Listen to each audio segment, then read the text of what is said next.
Hello, my name is Kajana Gant, and this is my Minnesota music story. So I was born in Chicago, Illinois, and grew up in Gary, Indiana, and I moved to Minnesota in 1998 because of a job transfer, and also because of medical reasons, be closer to the Mayo Clinic for my oldest son. He has a heart condition, and moved to Minnesota. I was a traveling musician in Chicago. I traveled for about 5 years down south and in the Midwest area, did gospel and a little bit of R&B. When I moved to Minnesota, I immediately started singing in the church because that's what I knew best. So started with churches in St. Paul, and the only person I knew in Minnesota at that time was my cousin. He pitched for the Minnesota Twins. He was pitching for the Twins, LaTroy Hawkins. And I was hanging out with him at one of the games, and I was like, man, it would be kind of cool to sing the anthem for one of the games. So he got me in contact with the director of the entertainment or whatever. And so I auditioned and I became the fill-in for about a couple of years. So if I had a scheduled time to sing, and then if folks couldn't show up, they would give me a call. So I would go and I would sing the anthem. It was pretty cool. And then I began writing corporate jingles for just some of the corporations. I wrote one for my previous company that I worked for their award ceremony, and just continued to sing with the church. And as my kids were growing up, my goal was to be in their life, because I know as a full-time musician, you got to travel a lot, and it takes you away from your kids. And I was like, you get one shot to see them grow up, so I will continue to do corporate gigs. I was singing for the Twins, and then I did stuff for the Timberwolves as well, and church. And then as my youngest daughter, when she got into junior high, I did my first project, and it was a cool project. And the band member was like, "We're going to take this on the road. We're going to do this." And I was like, "No, I still want to see them. I want to see my kids grow." So I continued to do that. And then after she graduated, I began singing in clubs with background singers. Was background singer for a number of artists, and began to pursue it harder. I guess you would say harder, because I never really stopped. In my mind, it was just different levels. So being a musician in Minnesota is cool because there's a lot of opportunities. You just have to find them, and that's where any place. I grew up in Chicago. Everybody can sing, dance, play multiple instruments, so competition is fierce. And here, it's competitive, but in a different way. I challenge any musician to be true to themselves and to find their niche and to stick with it. And don't judge yourself or compare yourself to other musicians. One of my mentors, great singer, he told me, I sang in a group full of guys, and he said, every one of your voices is different and every musician is different, but it takes all of you all to make the sound that you have. And never compare yourself to anyone else. Be who you are and be your authentic self. And I've always kept that in mind. And no matter who I'm singing with or I'm on the stage, we've got the privilege to share the stage with, I always maintain I want to be true to my authentic self. And enjoy it. I enjoy music. It's a joke I tell my wife is that I don't remember my first girlfriend's name, but I do remember the first song that I wrote. And I remember when I fell in love with music. I was in the 6th grade, and I fell in love with music, and it was just something that just caught me. And I stayed with it. 6th grade, I was in band, marching band, jazz band, classical band. I played the tuba. Unbelievable. Yeah, I was a tuba player, but I also I taught myself all other brass instruments. And ironically, when I moved to Minnesota, when I wasn't singing, I actually played flugelhorn in a couple of bands just for fun because I love music. I just love music. Minnesota's rich history in arts and all of the theater and a lot of the nightclubs and the club scene and the outdoor festivals at the zoo and all those things just enhances music, and it makes you come alive. You know, I'm a glass half full guy, so there's obviously negatives with music, but I love music too much to focus on the negative. Um, my Minnesota music experience is that if there's an opportunity, jump on it, take advantage of it. Uh, don't hold back, because you only get one shot. You can't. You don't live your life with regrets. Well, I should have done this, or I should have this. If you have the opportunity, go for it. My father, he's a fireman, and before that, he was a Division I basketball player. And he got hurt in a fire, and he lost his leg. And I remember talking with him, and he was saying, if I would have not went after my dream of playing basketball, I would have hundreds of regrets, thousands of regrets. I'll be a bitter old man because I can't play basketball anymore. He said, but I'm so thankful that I did when I had the opportunity, that I went after it.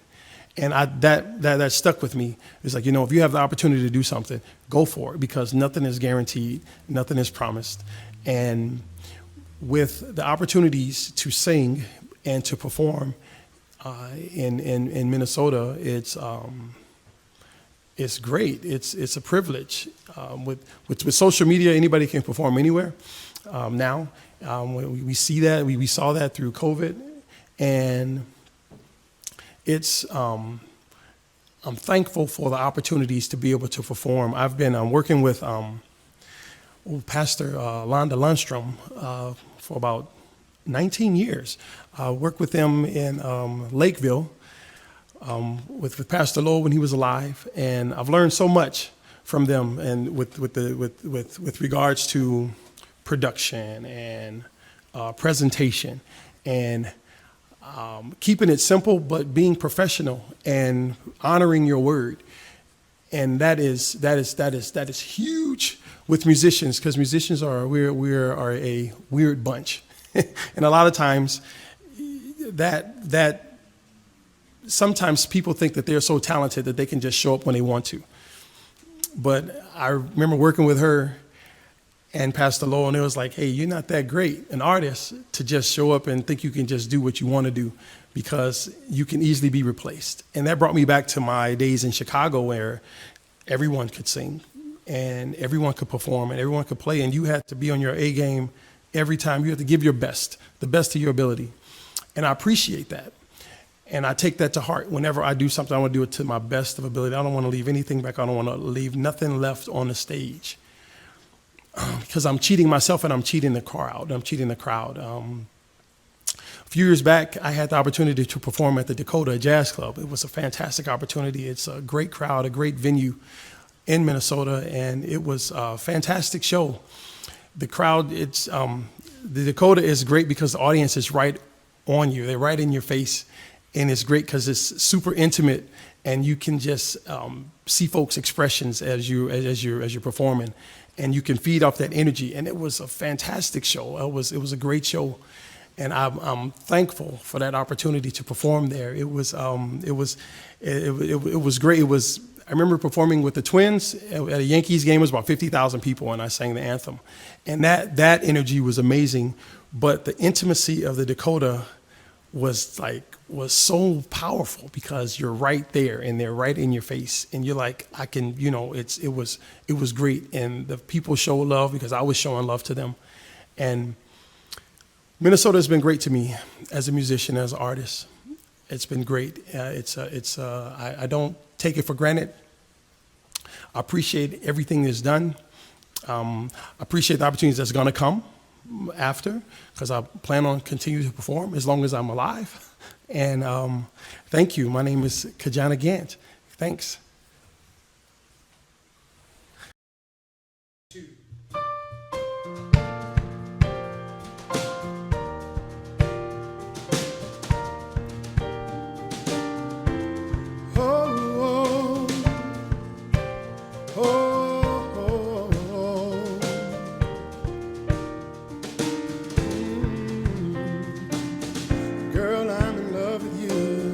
This ain't no honeymoon, past the infatuation phase.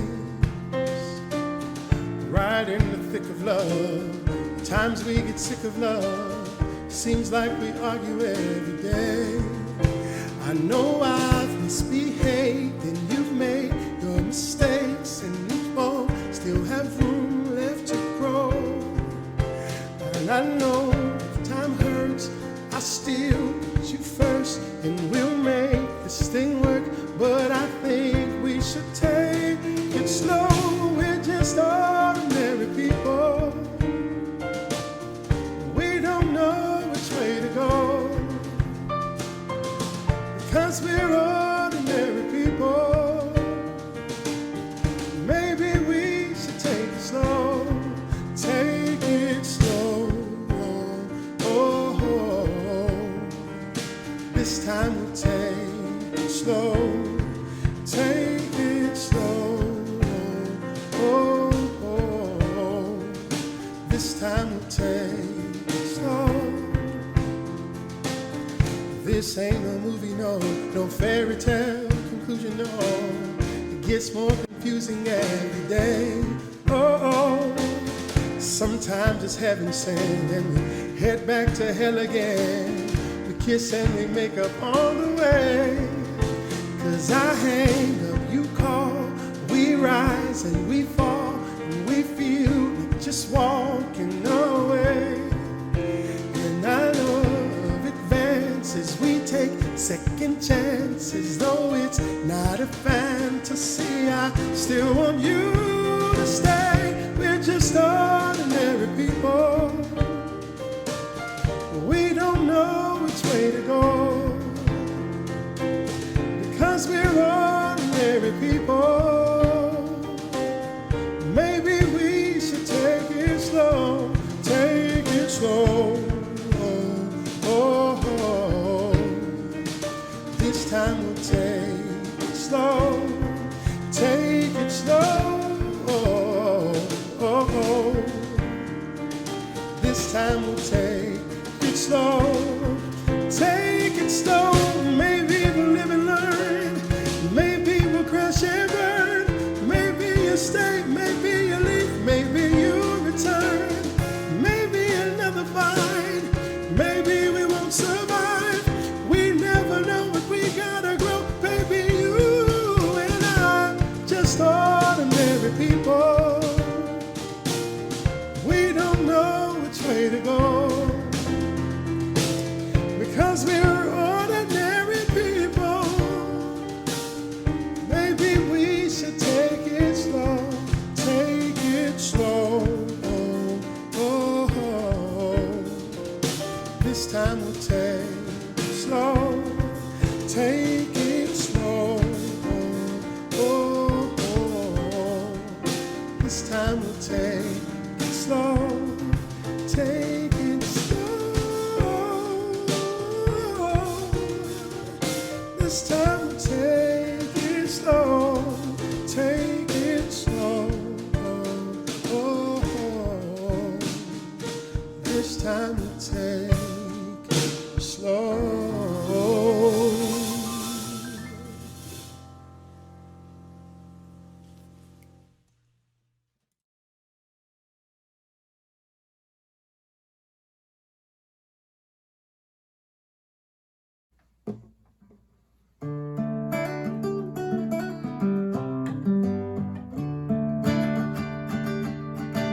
Como una promesa eres tú, eres tú.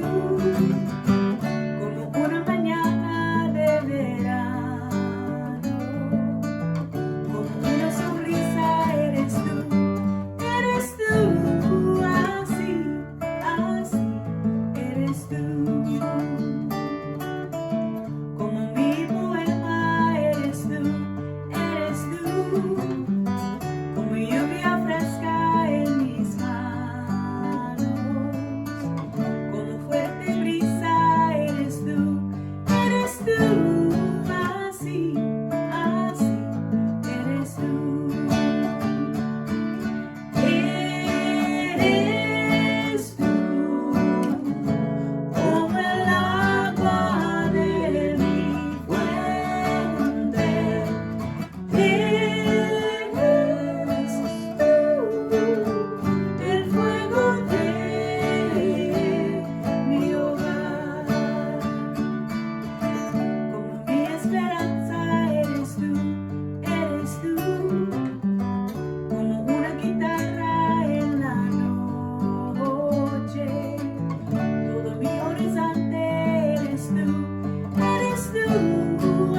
Hello, Hello. everyone. We are Kathy and Abel. And Abel, yep.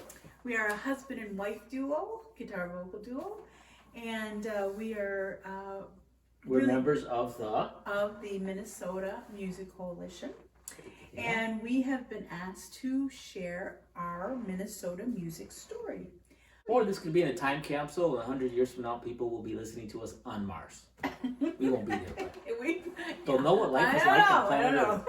In the basement in our house in Minnesota. Not Yes. quite spring. And actually, we're Yeah. not originally from Minnesota. We are actually originally from Michigan. Michigan. Detroit, Michigan, mainly. Yes. Yep. Southeast Michigan. And our style of music is a mixture of different genres. Abel and I are both have Latin ancestry, so My parents came from Puerto Rico in the 1950s. and my ancestors came from Mexico. So I am Mexican American, and so we in our sets we do bilingual sets. The first song you heard was a Spanish song called "Eres Tú," By Mocedades, and it band was out of Spain. band out of Spain, and it was really popular on the top 40 list, which was really uncommon back then in 1973. So Well, it's been- we love I trying bet some to people remember. yeah Of a certain age. of a certain age, yeah.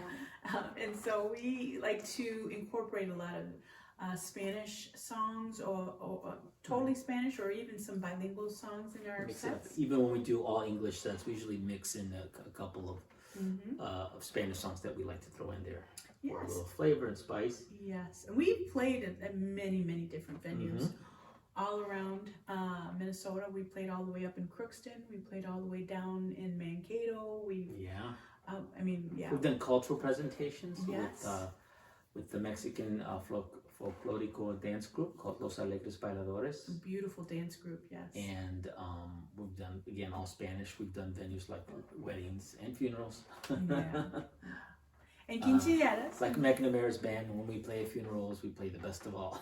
Yes, we've played quinceañeras as well. And we've been married 32 years, yes. 32 plus, and we've been playing before we got married, doing songs, and very much a product of growing up in the great United States, all kinds of musical influences and folk and Yes. pop and that sort of thing. I do have to say that I was taken and smitten by him when we first met because he could play Cat Stevens. I was in love with Cat Stevens. So he sounded like Cat Stevens. He could play like Cat Stevens. So I had my own personal Cat Stevens. And then You had to know Cat Stevens. It was a chick magnet thing. You played Cat Stevens. You had to meet that in your hands. okay, yeah. Or at least one of them. The one I was interested in. The one that was interested. And then I felt I was all about Linda Ronstadt, and so I wanted to sing and sound like Linda Ronstadt. And we grew up in the same neighborhood too, We in did. Corktown, Michigan. And the first song that we sang together was kind of just like bonfire stuff, summer camp, and it was called Carmelita. Yeah, Let's Linda do a couple Ronstadt. measures of that, right? Just get what it felt like. It's like a time capsule. This is exactly what it was like if you had been there. No 30, wrinkles back then. yeah, 37 years ago.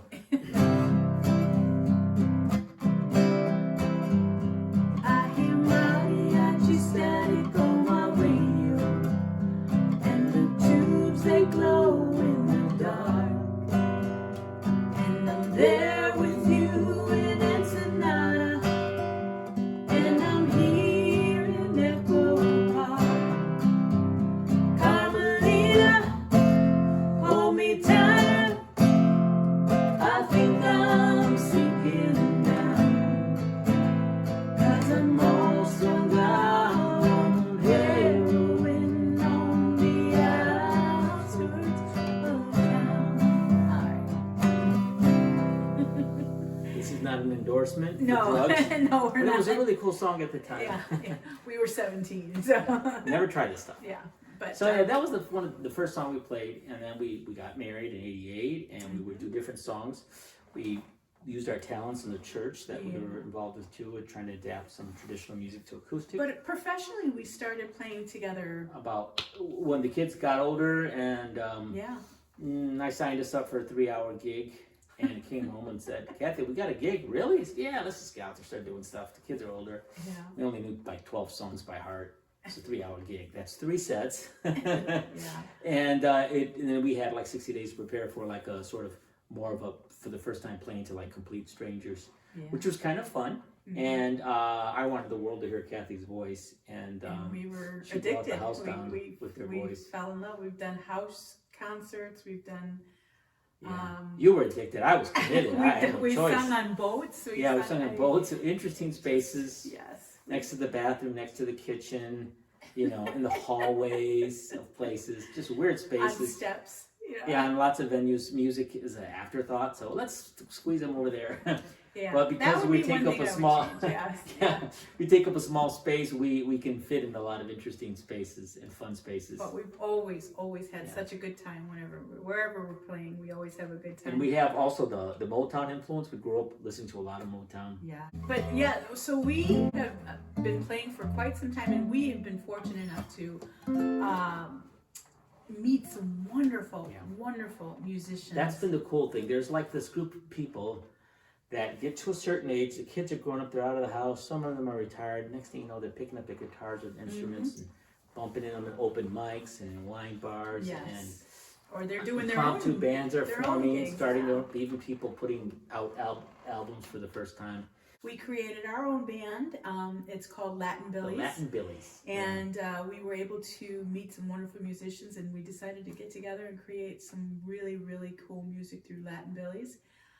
So we have a lot of originals that Abel has created for us, and but they're yeah, great. yeah. They're great songs, and a couple have been on radios. And We have a couple songs that we do that I co-wrote with a friend in Michigan, a good friend of mine, Ruben Rodriguez, back in 1983 or something like that, right about there. Yeah. And they still hold up. And so we've been having fun doing this later on in life while we're still holding down full-time jobs. Yes. Yes. And can't play as often as I like, but I try to keep my chops up, and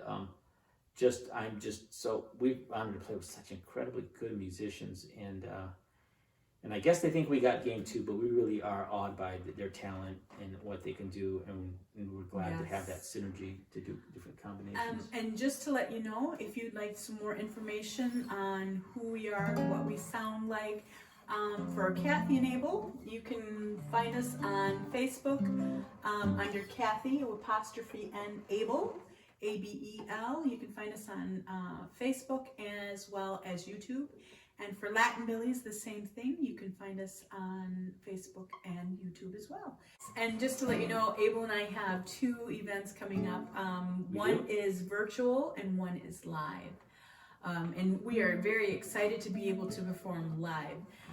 It's been quite some time. So, but the first event is actually with some really it's a cool event.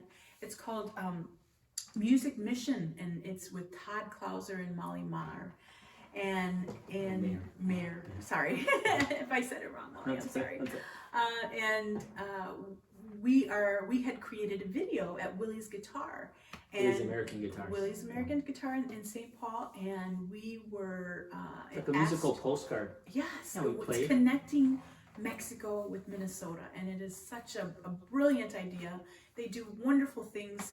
They create such a wonderful atmosphere, and they allow Minnesotans here to be a part of this, and we were grateful to be a part of this. And so on April 28th, you will see our video that we did. Abel wrote a Spanish song, and then there were 2 originals: Abel's Spanish song and Abel's English song. And we hope you tune in for that. On May 14th, we will be at City House. It's a wonderful little restaurant on the river of Mississippi. What's it in called St. again? Paul. City House? City House. City Okay. House on May 14th. We Okay. will be there from 5 to 8. So come on out and come see us. We hope you at least can make it to one of our events where live music is slowly coming back. So come on out. We'd love to see you and greet you and meet you. And let's do our final song. Do a And final again, song. we'd like to thank the Minnesota Music Summit for allowing us to share our Minnesota music story. Yeah, I think And- that's mostly accurate what we shared. Yeah, we had fun. We hope you did. Yeah. And thank you so much for tuning in, and hopefully we'll see you real soon. You're gonna help me with this one? Okay, this is live, or it's live now, which means anything can happen. So are you ready? Yes. Okay, I can find it. Okay.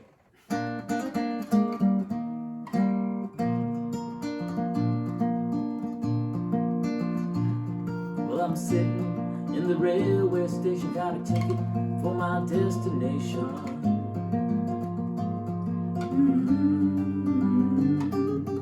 On a tour of one night stands, my suitcase, guitar in hand, and every stop is neatly planned for a poet and a one-man band.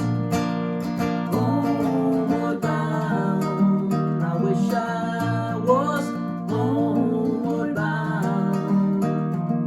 Home, my thoughts escaping home, my music's playing home, my love lies waiting silently for me.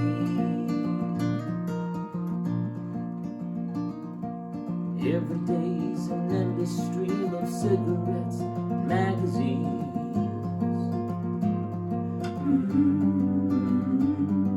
And each town looks the same to me, the movies and the factories, and every stranger's face I see reminds me that I long to be homeward bound. I wish I was homeward bound. Home, where my thoughts escaping home, where my music's playing home, where my love lies waiting silently for me. Tonight I'll sing my songs again, and I'll play the game and pretend.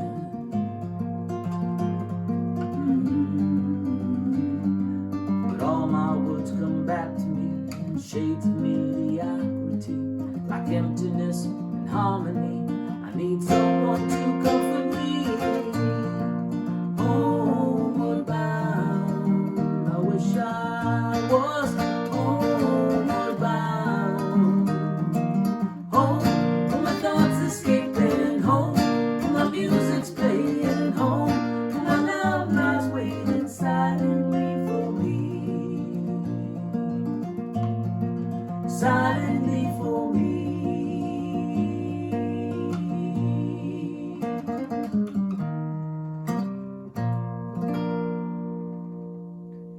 Thank you, everyone. See you around. Take care.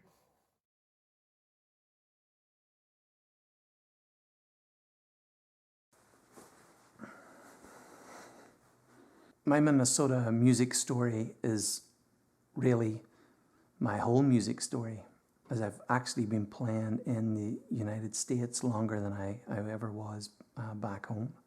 In the summer of 1997, I had an ad on a music site called musicscene.org, wondering if anyone would be interested in playing music with me when I'd be over that September. And a guy named Jason Wall answered the ad, and he said that he and the drummer from his band, Mike Jorgensen, would be into it. We spent the summer exchanging emails and talking about music and making phone calls and making plans for when I'd visit Minneapolis. Jay and MJ now are some of my oldest friends. We've been playing and recording music together off and on for 24 years now.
whatever your taste is, I'm marching for your freedom.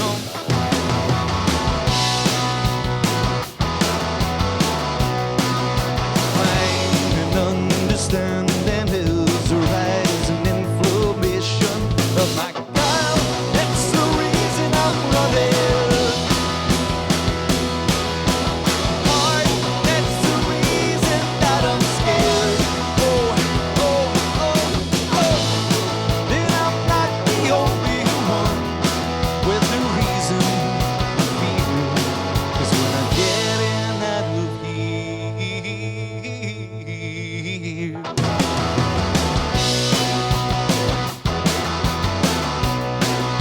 tap me on the shoulder, push me over. Now that I'm older, won't take that sitting down.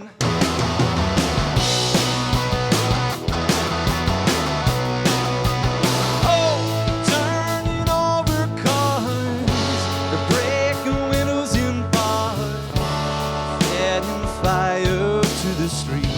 Or are they singing beautiful singing? Hey, we're riding roads and we're singing songs. So we fight, so we don't have to fight. Hey, for things deserve in this troubled world. So together we are stronger than we were.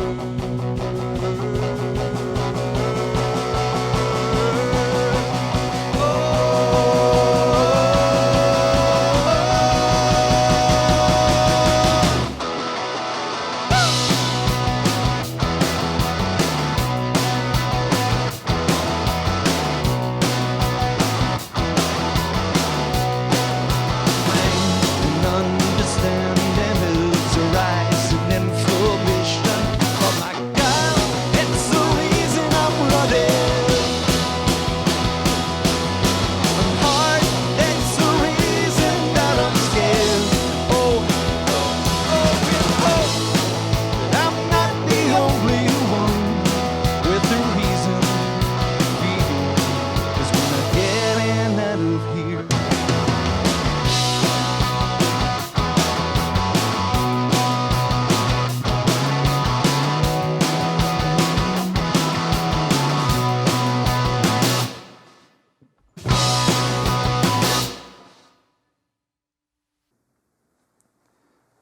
Another piece of the story is from the early 2000s. I was revisiting Minneapolis and had a solo show at the Entry. And I parked the car on the surface lot where Block E is now, and it was dark. And I was walking across the parking lot with my guitar, and two guys started to run towards me. And I was thinking to myself, oh no, this is it. I'm getting mugged or beaten or worse. And one of them said, "Are you Leslie Rich?" And I said, "Yeah." And they both smiled and said, "Well, we're in so-and-so band." I can't remember the name of your band, man. I'm so sorry. But we're on the same bill as you, and we're really excited to see your set. And I just thought, wow, this is my city. That event, among others, is what finalized in my head that I was going to emigrate. Basically, the friends that stood beside me are what made the INS approve that application. I got my citizenship in 2017, and I've never been happier to participate, support, and engage in the Minnesota music scene.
the string. I'm a spine where the knife goes in to reveal all the glistening. A pretty thing. And her beauty is nothing less. Not beautiful now, she's all dressed. Got the measure now of her unfaithfulness.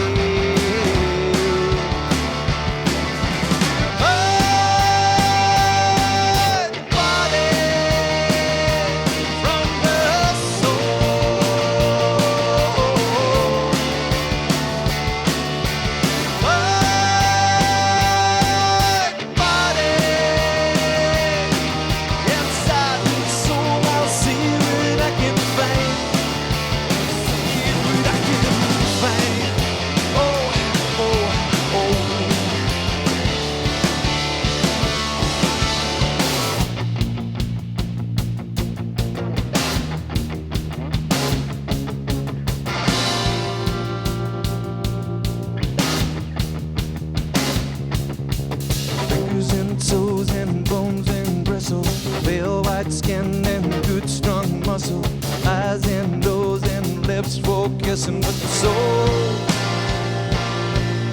soul is missing.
Hello everyone, I am Thivu and I'll be here to tell you my Minnesota music story.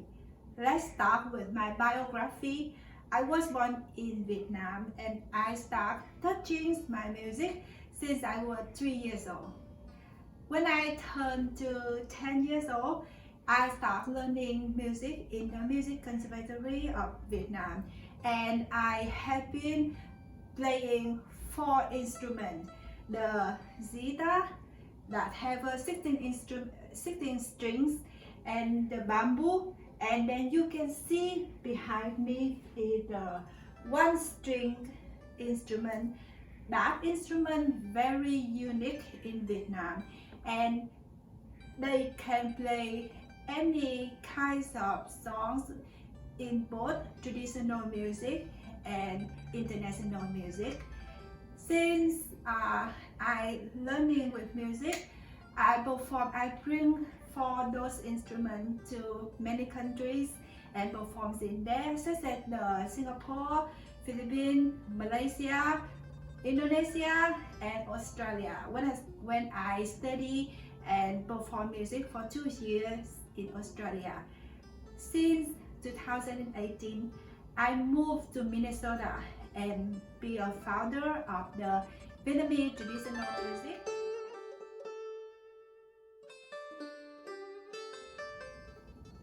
Let me tell you the story of how I promote my Vietnamese music through Minnesota. So you won't believe what I have today if you don't listen to my story in the last 3 years ago. 3 years ago, I came to Minnesota as an immigrant, and I have no friends, no family, and I don't have everything in here. So how can I promote my music? Let me tell you a secret. I start my music by go to the communities. Community is help me to promote and enrich my music. I start by the Vietnamese community by performing in some Vietnamese events such as the Lunar New Year and some special events for the Vietnamese community. By that, I have many people learn from my music, and the parents, you will be surprised because the parents really like my music and they likely to give their children to learn my music as they are bilingual children. And you will be very surprised when I got a lot of support from the parents because they want to protect the culture and they want their children who is the bilingual children was born in here but have the original blood in Vietnam. They want their children learn about the music and they very support me whenever I perform, whenever I teach music, and whenever I do some workshops for my music.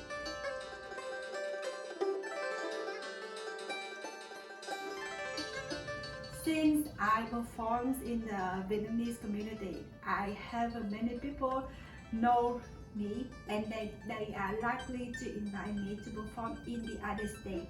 You would be very surprised as I got the invitations to invite in Washington, invite to perform in Virginia, Hawaii, and perform in Texas, perform in many states of Minnesota since I just been here for 1 year. So that brings me a lot of great opportunities to introduce my Vietnamese music to the American and also the Vietnamese, also the other communities in Minnesota. So I can talk to you that I'm very excited to introduce my instrument, and I think start by that way, start by step into the community, my music get more people involved and more people like my music.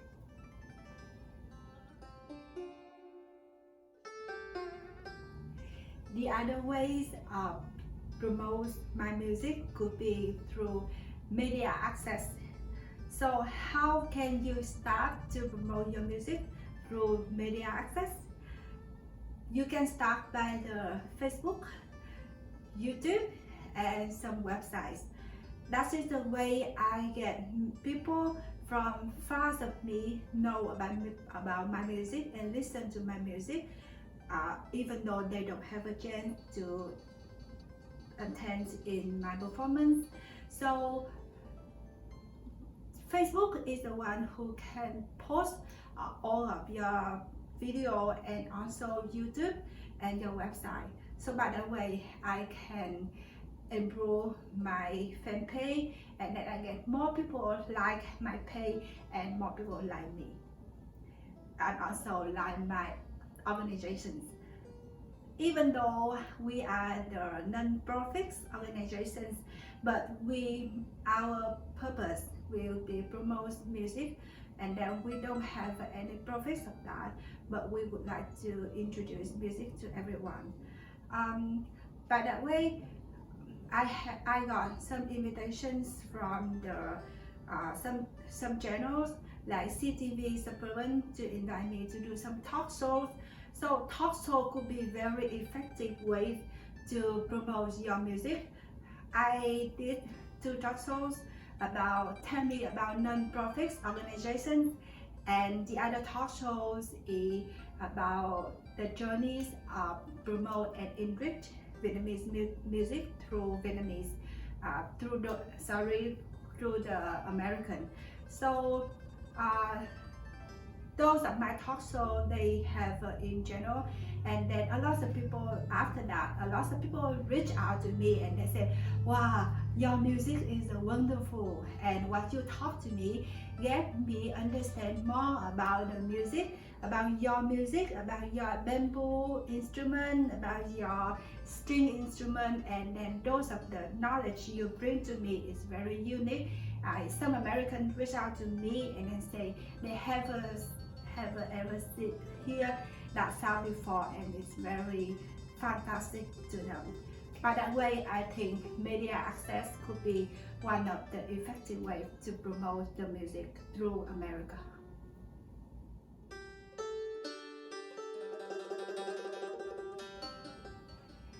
Another interesting about our non-profit organization is we got some award around America. So one of the award is the new compositions for the Vietnamese instrument music festival in California. We got the third award for the new compositions for the Vietnamese instrument, and it's very surprising to me that after I get the reward, the Hennepin County reached out to me and they want me to make an album for them to put on the library for all the Hennepin County, for the whole Hennepin County resident, whoever who want to listen to music. That could make me feel very excited and feel that the Americans very interesting in my music, and I want to do more for this country. Another thing make me feel interesting is the civilizations for they reach out to me and say, oh, I want to record some of my music for the games. The games that made me so surprised because I haven't do the games before, but since like we work out with the composition and then we do some the music themes. My music could be the music themes for the civilization games could be really excited for me.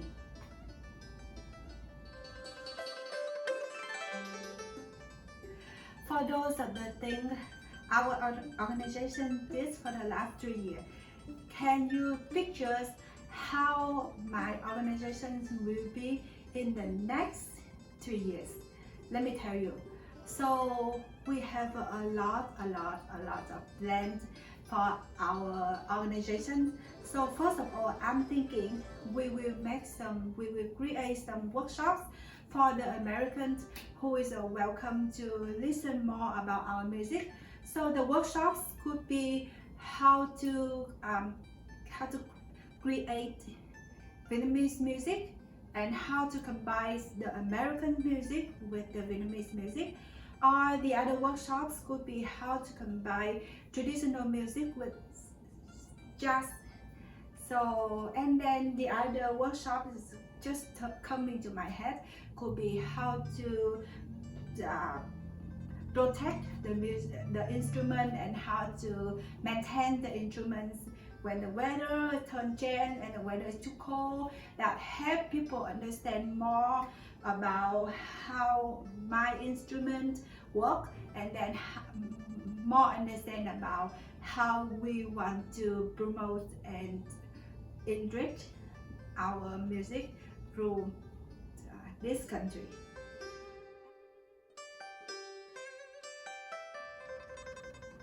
And the last part of the next 3 years could be looking for the financial support to funding my music activities, and then that help us to keep promote, enrich, and preserve our Vietnamese traditional music throughout America.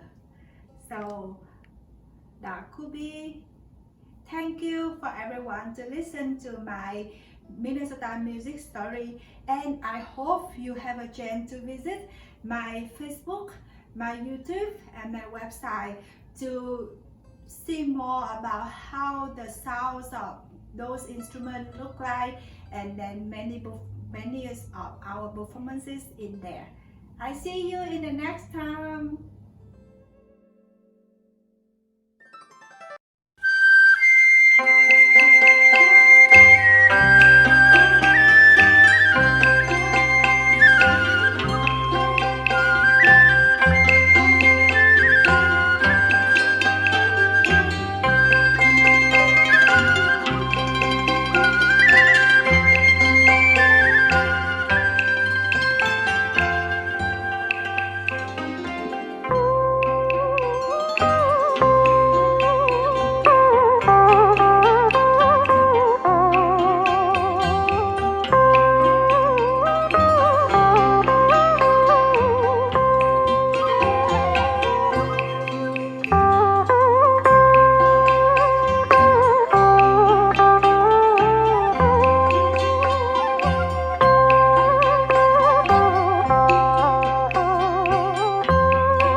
Hi, my name is Stephanie Henry, and I am a composer, pianist, and educator from Minneapolis, Minnesota.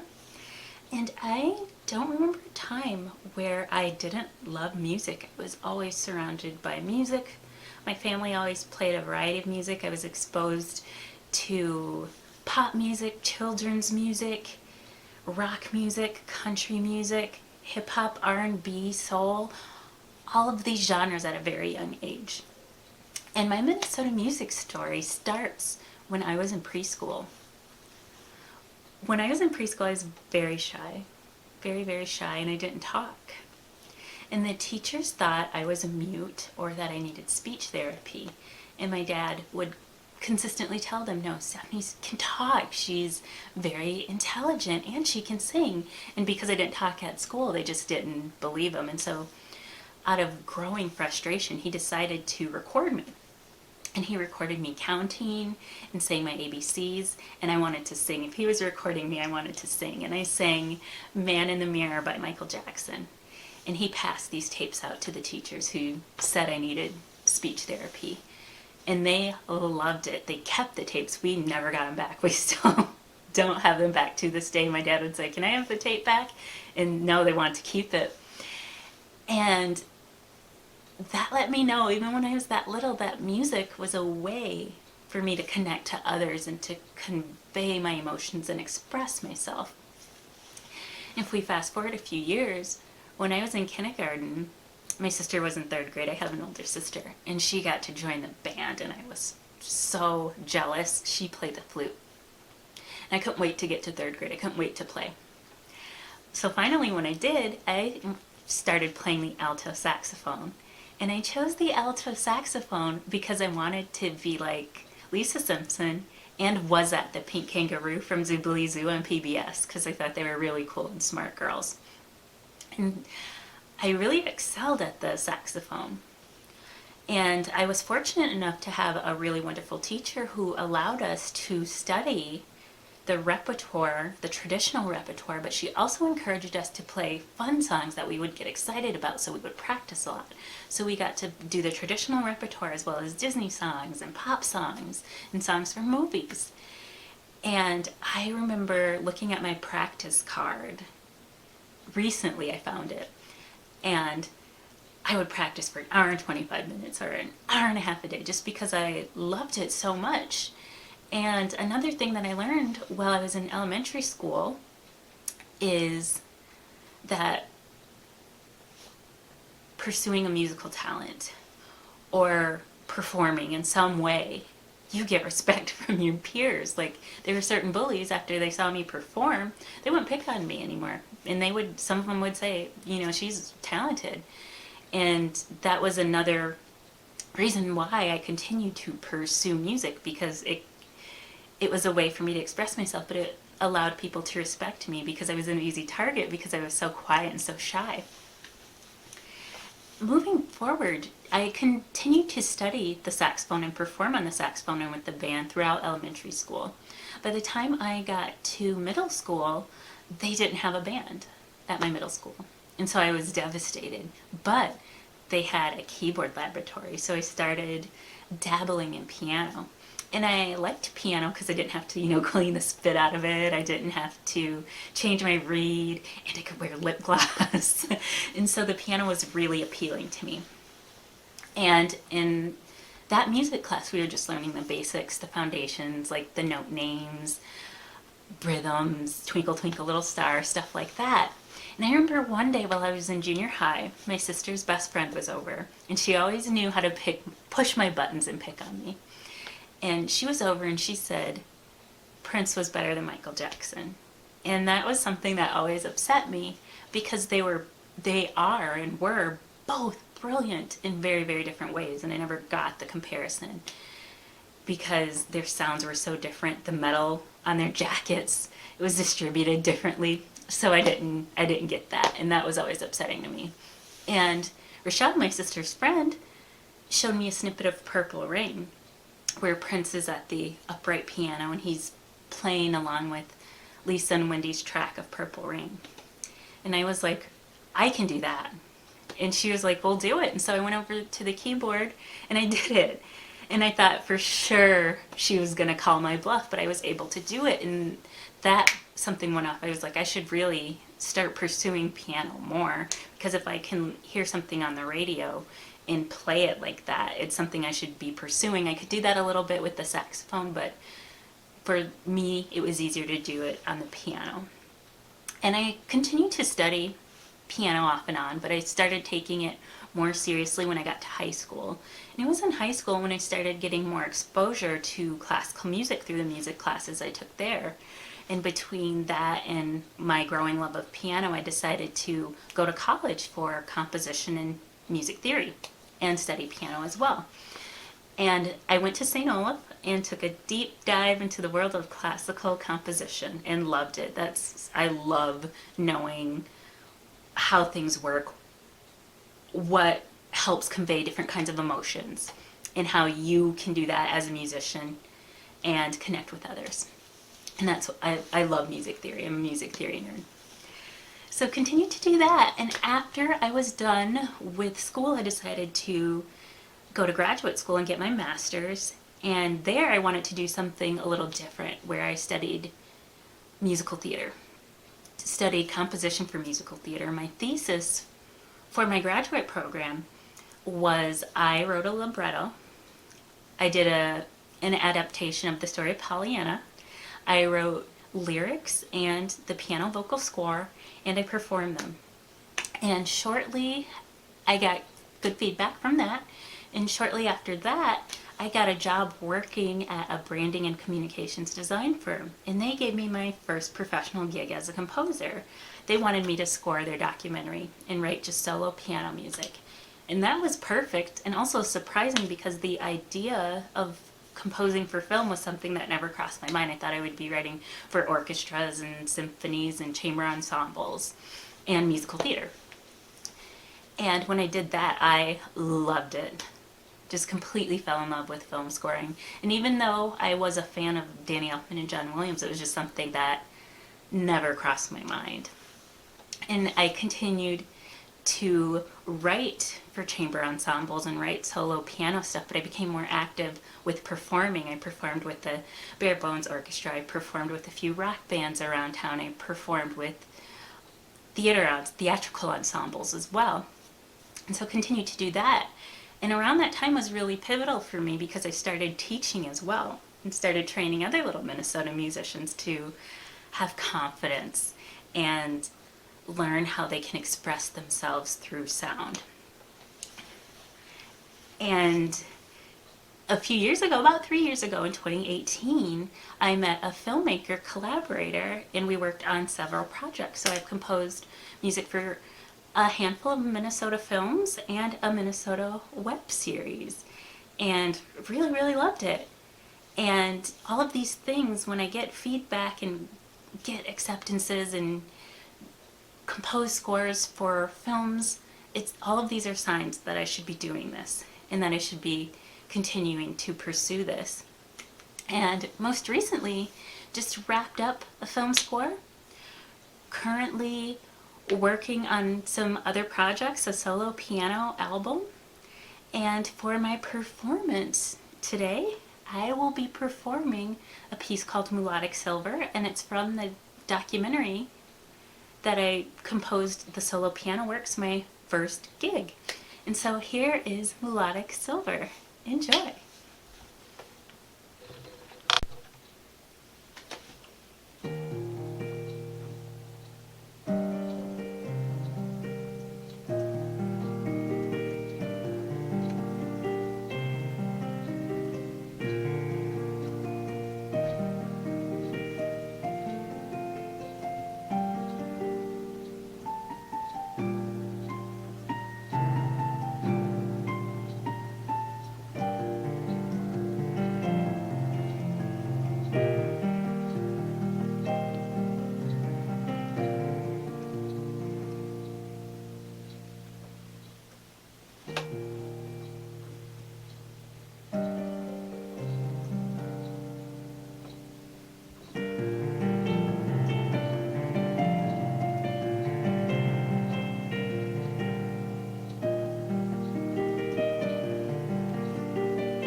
My name is Daniel Volovets, and this is my Minnesota music story.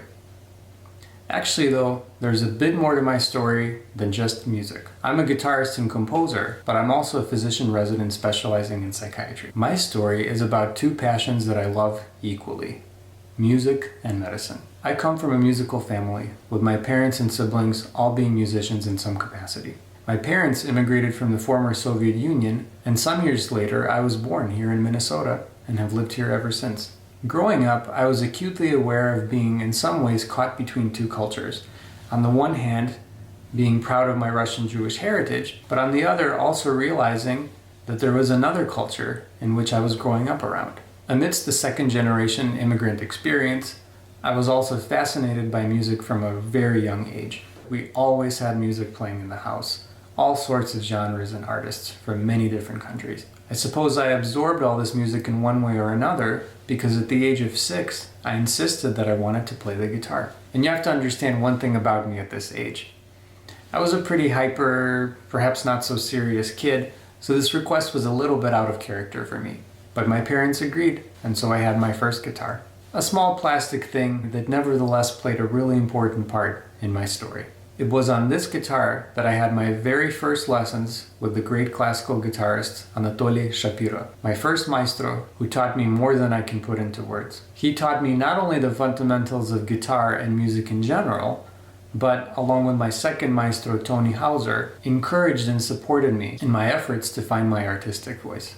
Looking back on 22 years of playing guitar, I've been lucky enough to cross paths and collaborate with many incredible artists, including my younger brother, Adrian, a talented multi-instrumentalist. He's currently pursuing a master's degree in sacred music at the University of Notre Dame.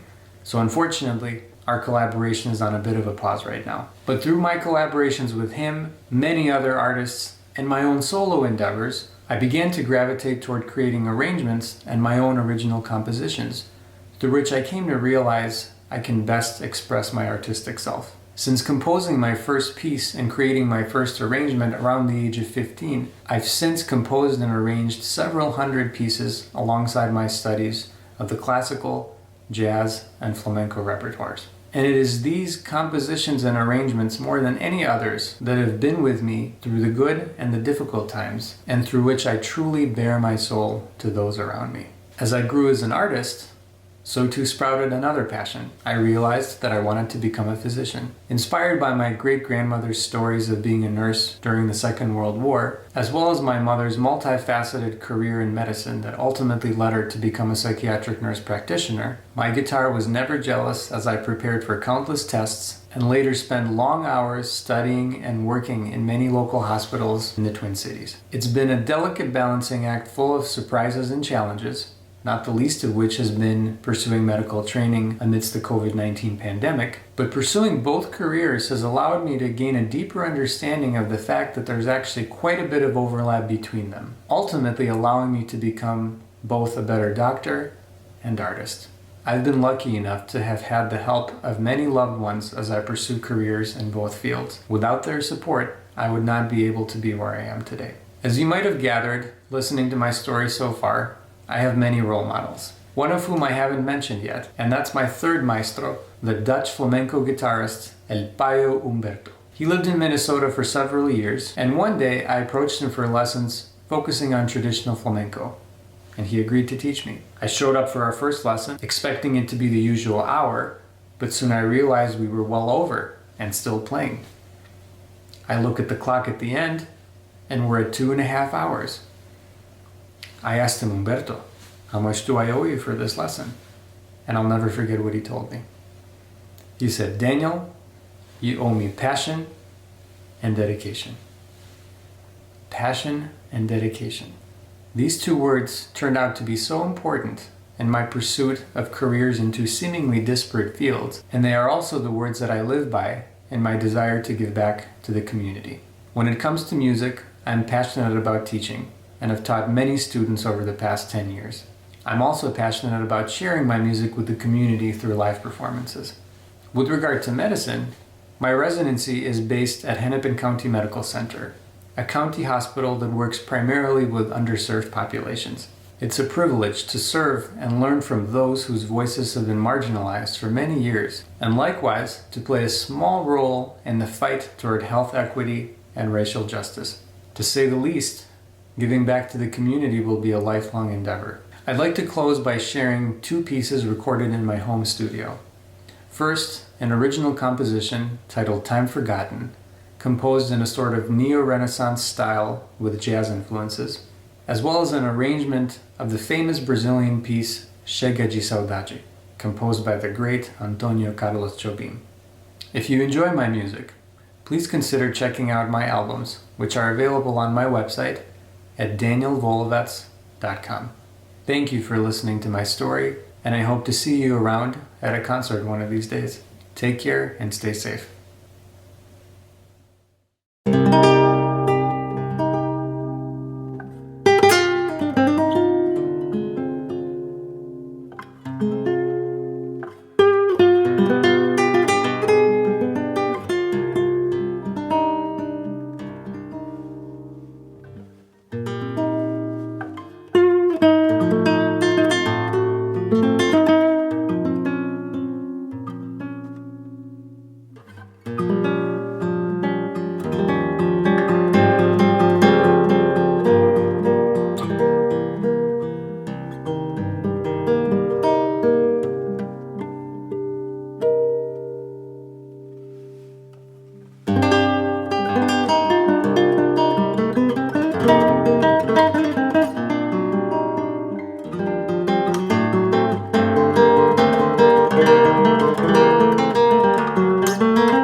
Hey, we're Turn, Turn, Turn. I'm Adam Levy. I'm Savannah Smith. And I'm Barb Brinstead.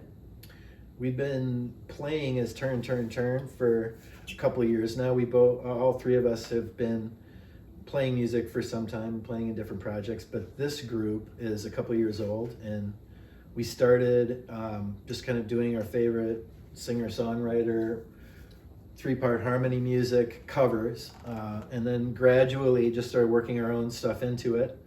And originally, like, I just wanted it to be a cover band. I just enjoyed singing with the two of them, but it's turned into something where, you know, the original music feels more meaningful and beautiful because we're making it up ourselves as we go along. And we put out a record last spring during the height of the pandemic and debated putting a record out, but why did we decide to put it out when we did? Why didn't we wait? Because I have a motto. And the motto is? The motto is, don't do what you can do tomorrow when you can do it today. So I kept saying, we don't know what 6 months is going to look like. Yes. So let's just do it now. And it turned out to be really perfect timing, I think. Yeah. Yeah. There was a big hunger for new, fresh music, and I think a lot of people did hesitate to put music out. So moving forward with it, I think kind of worked in our benefit. The people that gobbled it up loved it, and, you know, being a new band on the scene, I think they were kind of waiting for something from us. So I'm glad we did it. 6 months later, we would have been in the same situation. That's what I thought. And we had a surprisingly active summer, the COVID summer, the pandemic summer, where nothing felt normal for us. We played quite a bit. We played outdoors the whole time, but we found enough venues in town where we could do that, and in the park. And so it was obviously not as much as we would have played in non-pandemic times, but it was still, we actually got kind of tight and had a lot of fun. It was a great summer. It was a great summer. Yeah. And so now, you know, through the fall and winter, we sort of had to hibernate and haven't been able to play as a band live, but we've been writing music and working on new material, and we're excited to make our second record. Yeah. Do you have any questions for us? Oh, I forgot, you can't answer. Come to the show. Come to a show soon. Thanks for having us.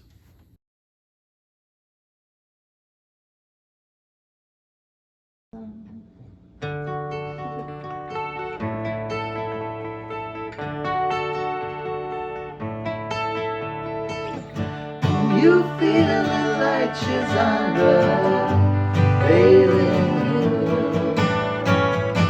From another time she's under, crystalline truth. Right golden running on my celadon blue. Here I see something she's under my new too.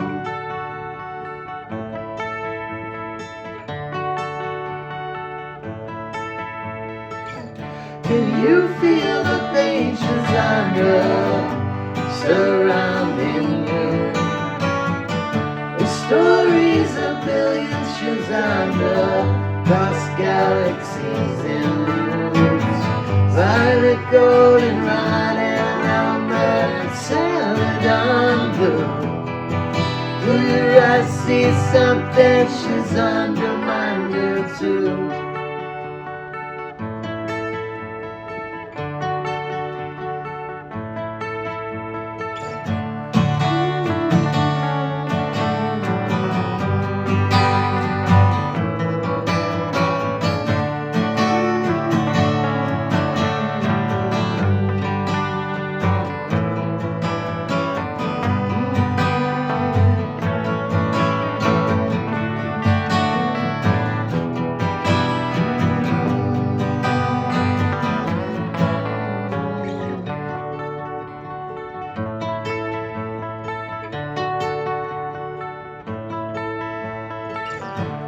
Will we survive Chisandra?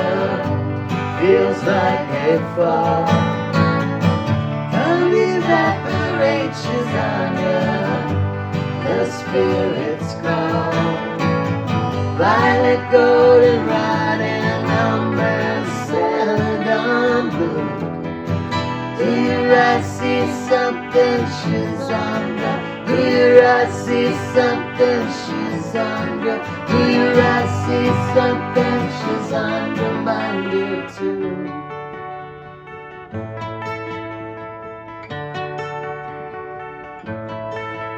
She's under. She's under. She's under.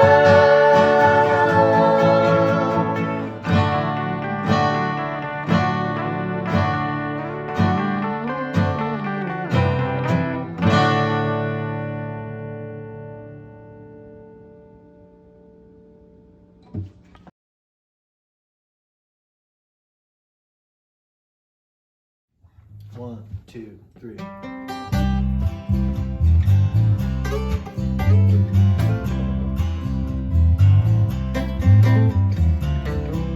make up my mind, but I feel certain. Breathing in every feeling, secret hyper. Till it moves again, fooling myself again. I want it both ways, not willing to commit. Think I'm speaking truth, but really I'm full of it. Till it moves again, fooling myself again. Will anyone with half a mind could read the signs and know that all the things we tell ourselves shield us from the cold are true. You can tell yourself there are no warning signs, but speed is your mind inevitable decline. Doing the least you can, fooling yourself again. Will anyone with half a mind could read the signs and know that all the things we tell ourselves shield us from the cold are true. Some find the grail of contradiction, living their lives like great non-fiction. Saints and monks and nuns, they know what their food preoccupations are nothing but wasted dreams.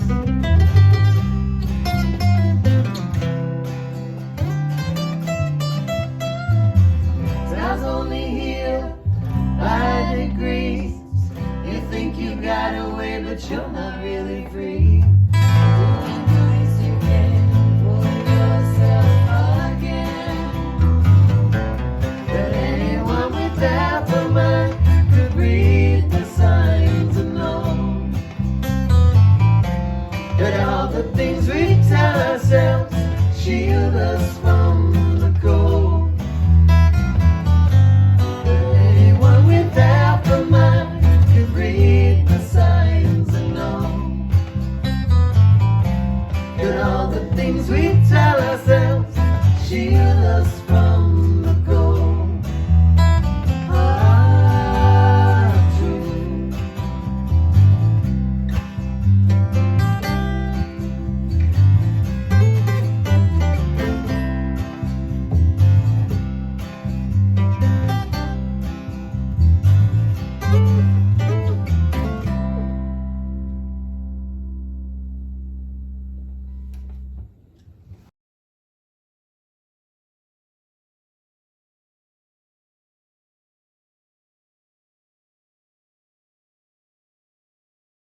Hi, I'm Susana Pinto. I am originally from Portugal, and I came to the United States in 1995, to Michigan first, and then to Minnesota in 1999, already with my master's in piano performance and pedagogy.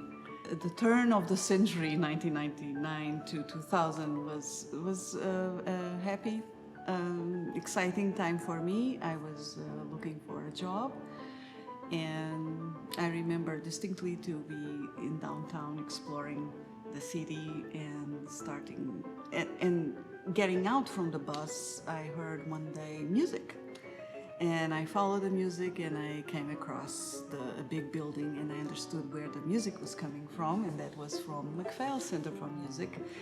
And I got in very interested to know if they would take a piano teacher, and here I am in this new building. After 21 years, I'm still teaching all ages, all kinds of students, beginners to advanced, and it has been a thrill still.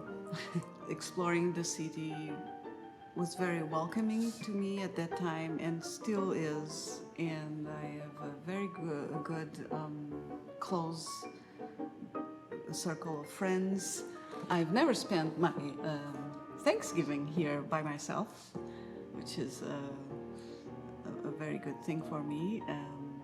It's a sign that of love for and respect and friendship for one another. Especially here from my friend Pinar and her husband John, where I met here at MacPhail. I am Pinar Başgaze. I am originally from Turkey. I as well came to Minnesota in 2000 to pursue higher degrees in music performance, piano performance. I came to the University of Minnesota. Since I arrived here in Minnesota, I've always felt that welcoming, embracing spirit from the city of Minneapolis and from this beautiful state. I've been teaching at MacPhail Center for Music for the past 13 years as well. As Susanna mentioned, this is where we met. This place, MacPhail Center for Music, is also where I met my husband, John Iverson, also a pianist and a faculty member at MacPhail Center for Music. What I feel about this city of Minneapolis, Minnesota, MacPhail Center for Music, our duo, is that there are the compasses in my life to keep me going, keep my journey continuing. Because I take walks around Minnehaha Falls. I take walks around Lake Nokomis. I drive on Lake Hiawatha Avenue every day, and I feel that embracing spirit, very positive energy greeting me and embracing me every day. I get inspired by how diverse the Minneapolis is, how diverse and how progressive MacPhail Center for Music is, and it is a progressive diversity. It keeps growing, and it's the reason that we came across one another. We met at MacPhail Center for Music. This welcoming spirit, just this very, very special energy in this city and at MacPhail Center for Music. We are coming from two different cultures. I'm from Turkey, Susanna is from Portugal. We grew up with different upbringings. And we ended up being in yet another culture, another completely different country with different traditions, different musical traditions, different customs and everything. Yet we can come together, and we build our duo in 2008 with the idea of being able to bring our respective musical traditions, musical cultures, upbringings together and introduce it to the music enthusiasts in Minnesota and in other places in the United States. And it has always been so welcomed, so supported. As a duo, which is called Duo Harmonia. We have always been so well received, so welcomed, and that gave us incredible courage, and we are encouraged to continue getting to know other composers from different backgrounds, different ethnicities, different races, different cultures, and come together and do projects together. Right, such as, for instance, Greg Tyson was a colleague of us at MacPhail Center for Music, and we worked with him very closely, and he wrote for us a tale of three cities. We are performing for you scenes from Minneapolis, and he said, I remember he told us, this is my city. I like to have it full of contrasts, of syncopations, of jazzy feelings. So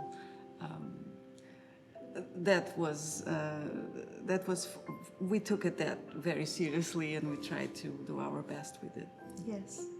So he had an image of Nicolette Mall, and he wanted his musicians to perform this piece, to pretend as if we were busking in the mall, like just taking a walk, just going around and seeing and observing and listening all of these different sounds and colors and happenings.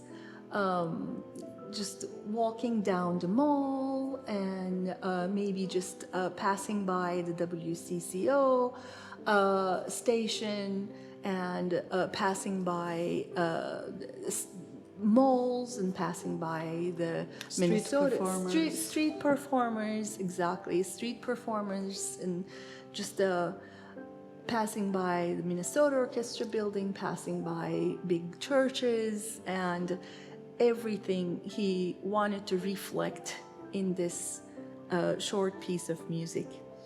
And that was his city, and that's what he wanted us to bring out, and he wanted you to hear and experience. So it's a great pleasure to have been chosen for the summit. Yes, it's our privilege to be chosen for the Minnesota Music Summit, and it is our honor to perform for you and tell you our Minnesota story.